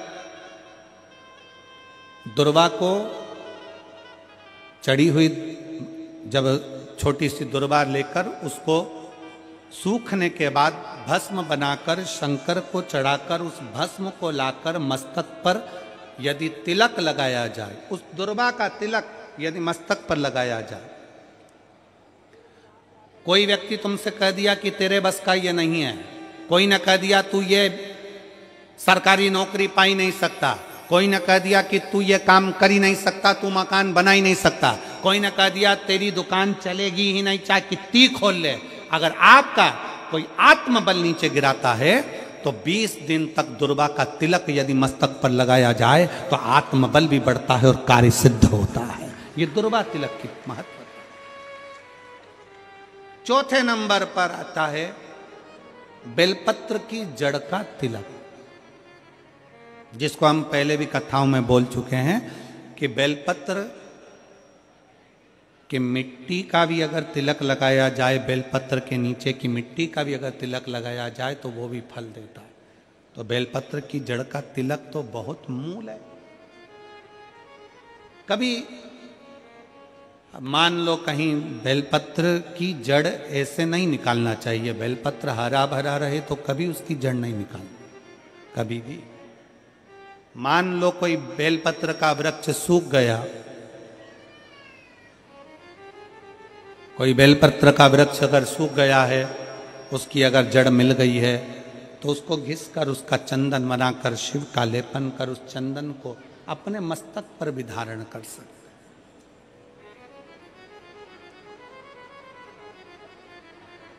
क्या होगा उससे? तो कहा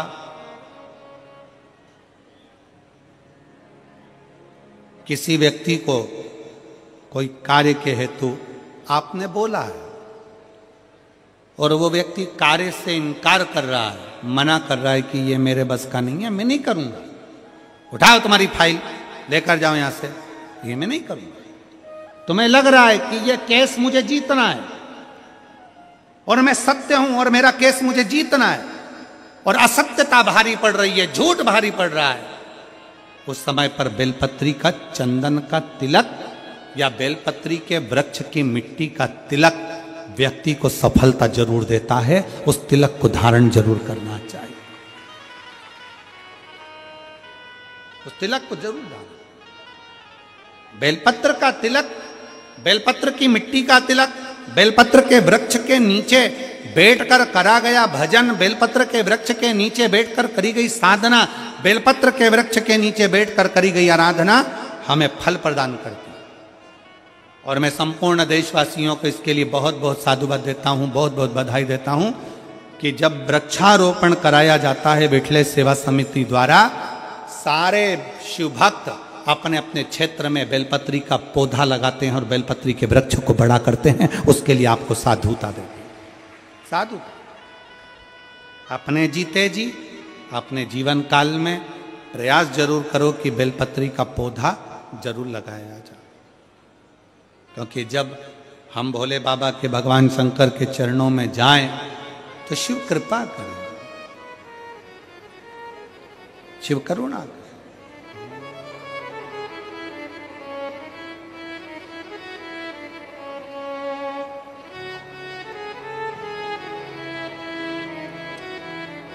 अपने स्थान पर बैठकर भगवान शिव जी से अपने मन की बात, बड़े भाव के साथ दिल से प्रार्थना करिए, भाव से विनय करिए और दिल से बाबा को कहिए।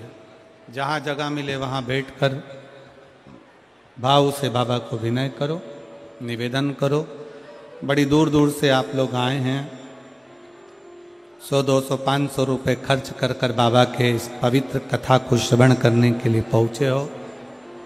जहाँ जगह मिले वहाँ बैठकर दिल से प्रार्थना करिए। सब साथ में बोलेंगे, आनंद से बाबा को अपने मन के भाव व्यक्त करेंगे।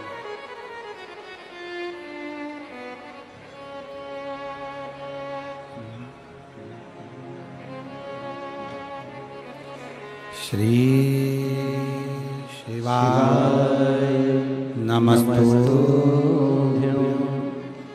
श्री शिवाय नमस्तुभ्यं। श्री शिवाय नमस्तुभ्यं। श्री शिवाय नमस्तुभ्यं। श्री शिवाय नमस्तुभ्यं। भोला सब दुख काटो हमारा, ओ भोला सब दुख काटो हमारा। शिव शंकर जपो तेरी माला, भोले बाबा जपो तेरी माला। भोला सब दुख काटो हमारा, ओ भोला सब दुख काटो हमारा। वेश है मंगल मंगलकारी, वेश है मंगल मंगलकारी। शमशान निवासी हमारा, शमशान निवासी हमारा।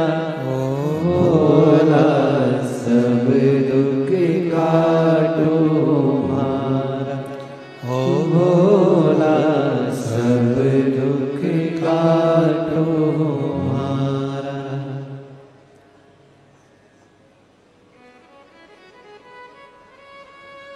भगवान देवाधिदेव महादेव भगवान शिव की कथा कर रही है। ब्रह्म राक्षस आया शिव योगी के पास में, हवा चली तन की भस्म उड़कर ब्रह्म राक्षस को लगी। ब्रह्म राक्षस राक्षस की योनि से छूटकर देव तुल्य बनकर देव के धाम चले गए। शंकर भगवान के चढ़ी हुई बेलपत्र भस्म जल हमारे शरीर से लगकर भी अगर किसी के शरीर को छू जाता है तो उसका कल्याण हो जाता है, उसका उद्धार हो जाता है।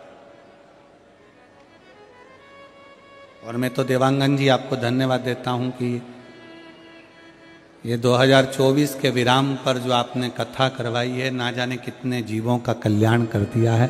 बहुत बहुत साधुवाद है आपको, बहुत बहुत उसके लिए साधुता है आपको, बहुत बहुत धन्यवाद।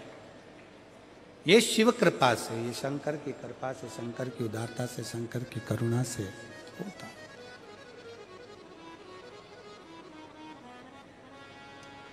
हम भगवान को नहीं पहचान पाते, पर शिव करुणा करता जरूर, शंकर करुणा करता है। जब ब्रह्मा जी भगवान को नहीं जान पा रहे थे, भगवान विष्णु नहीं जान पाए थे,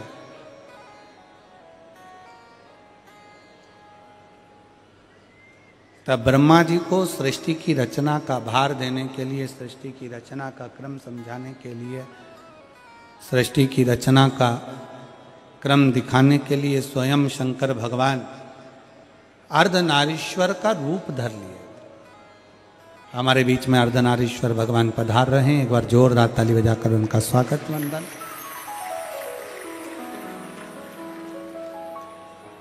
भगवान अर्धनारीश्वर का रूप धरकर भगवान शंकर ने आधा शिव का आधा शक्ति का,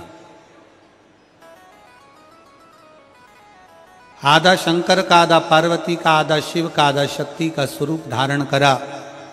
ब्रह्मा जी को अपनी लीला का दर्शन कराया कि ब्रह्मदेव तुम सृष्टि की रचना करो, आदि सृष्टि पुरुष की, आदि सृष्टि स्त्री की बना दो। और सृष्टि की रचना करिए ब्रह्मा जी ने। बाबा अर्धनारीश्वर का यहाँ दर्शन हुआ।